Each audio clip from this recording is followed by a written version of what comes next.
में हम लोग सबसे पहला लेते हैं ऑप्टिकल सेंटर। ऑप्टिकल सेंटर है ऑप्टिकल सेंटर ऑफ लेंस।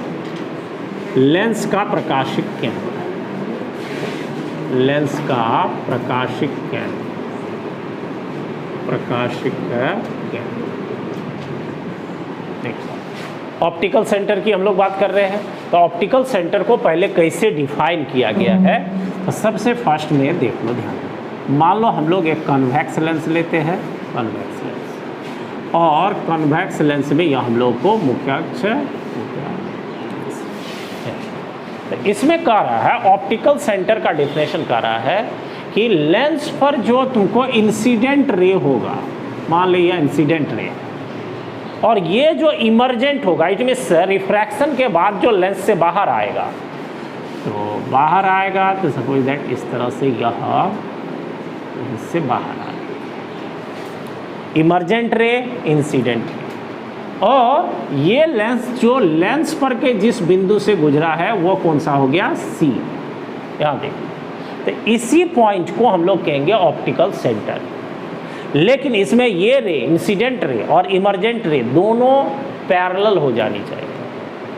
तो ऐसी स्थिति में लेंस पर स्थित जिस बिंदु से यह रे गुजरेगी वो हम लोग को हो जाएगा ऑप्टिकल सेंटर। अब हम लोग ये देखें कि हम लोग को लेंस जो है वह दो कर्व्ड सरफेस से बना हुआ है, और दोनों कर्व्ड सरफेस जो है वह किसी गोले का एक भाग है। तब कल ही हम लोग डिस्कस किए कि गोला का भाग है, तो उस गोले का जहाँ सेंटर पड़ेगा वो सेंटर ऑफ कर्वेचर कहलाएगा।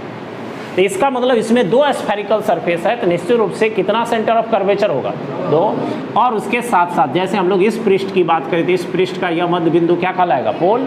तो इसको हम लोग P1 से दिखा देते हैं क्योंकि पहला पृष्ठ का है, और दूसरे पृष्ठ का हम लोग इसको दिखा दे रहे P2 से।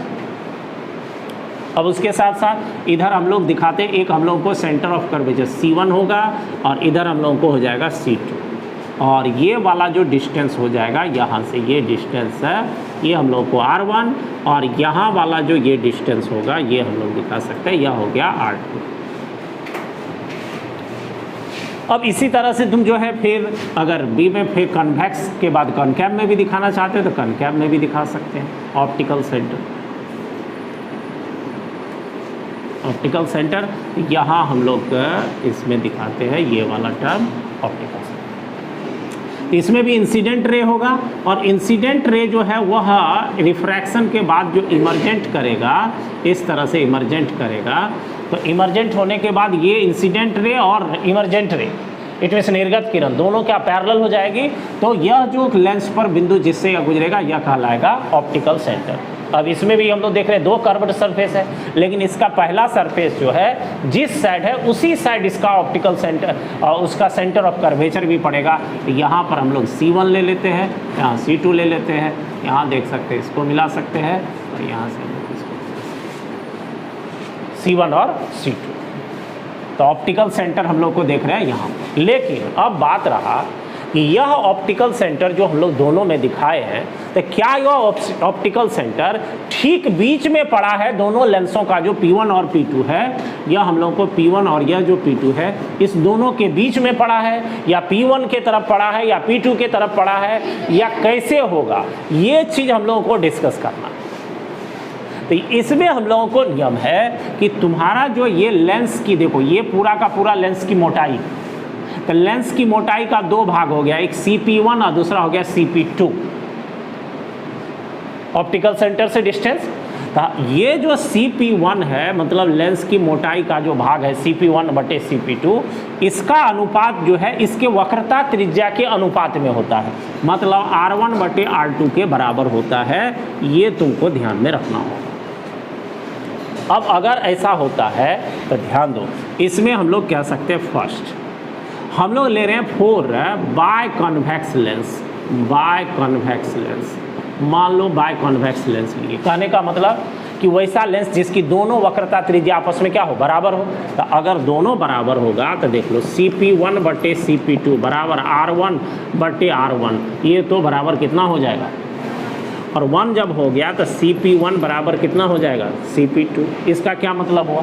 इसका मतलब हुआ कि ये डिस्टेंस और ये डिस्टेंस दोनों बराबर होगा, तो मतलब ऑप्टिकल सेंटर ठीक कहाँ पड़ेगा? बीच में पड़ेगा, ठीक बीच में पड़ेगा। तो हम लोग इसको बाय कॉन्वेक्स के लिए ऐसे भी खींच सकते हैं, यहाँ पर देख सकते हैं, यह हम लोग को ऑप्टिकल सेंटर ठीक मध्य में पड़ेगा। तो यहाँ से आने वाली ये प्रकाश की किरणें इस तरह से निकलेगी, ये इसका ऑप्टिकल सेंटर हो जाएगा। ठीक इसी तरह से बाय कॉन्वेक्स के बाद बाय कॉनकैव में भी होगा, समझ रहे हैं? यह हम लोग को डेरिवेशन से भी क्लियर है, जो है वो बहुत इंपॉर्टेंट कंसेप्ट है।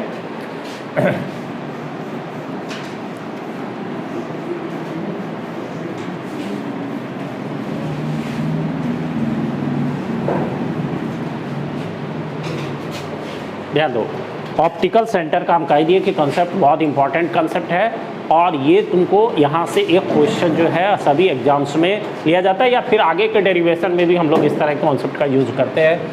अब देखो हम लोग यहाँ पर ले रहे हैं, मान लो for plano convex lens, plano convex lens है, और इसका तुमको अगर ऑप्टिकल सेंटर निकालने के लिए कह रहा है, तो वैसे तो हम लोग अभी देखें कि कॉन्वेक्स में भी 3 प्रकार और कॉनकैव में भी 3 प्रकार। तो कन्वेक्स और कॉनकैव के सभी प्रकार का अगर ऑप्टिकल सेंटर तुमको निकालने के लिए दे दिया जाए, तो यहाँ पर जो फार्मूला अभी हम लोग इससे संबंधित लिए, उसके मदद से हम लोग ऑप्टिकल सेंटर निर्धारित कर सकते हैं। कैसे? तो देखो, प्लेनो कन्वेक्स में इतना सबको क्लियर है कि एक सरफेस प्लेन होगा और दूसरा सरफेस क्या होगा? कन्वेक्स होगा। यह हम लोग को प्लेनो कन्वेक्स सिस्टम या लेंस हो गया। अब इसमें चूँकि हम लोग कह सकते हैं, यहाँ देख लो, इसका हम लोग ले रहे हैं या P1 और यह हो गया तुमको P2। तो हम लोग चूँकि है Cp1 बटे Cp2 बराबर हो गया R1 बटे R2, ये हम लोगों को फार्मूला है, देख लो।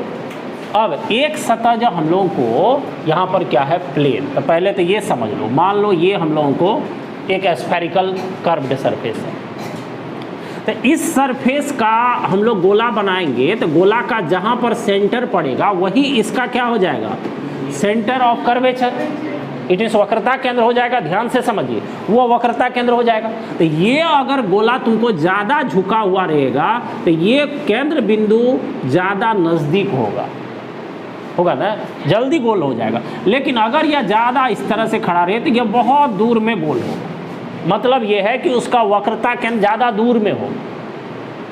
अगर इसी तरह से यह हम लोग देखते हैं, पहला सरफेस पूरा सीधा हो गया, तो सीधा होने का मतलब हो गया कि अगर यह थोड़ा भी कर्व्ड रहता तो इसका सेंटर ऑफ कर्वेचर बहुत दूर पड़ता, लेकिन अभी तो यह कहीं मिलने वाला नहीं है। तो हम लोग एक कल्पना के तौर पर कह सकते हैं कि इसका जो सेंटर ऑफ कर्वेचर कहाँ चला जाएगा? इनफाइनाइट पर। और वैसे भी हम लोगों को प्लेन, जो हम लोगों को प्लेन सरफेस है, उसका सेंटर ऑफ कर्वेचर को हम लोग इन्फिनाइट लेते हैं। तो इसका मतलब हो गया कि हम लोग कह सकते हैं कि फर्स्ट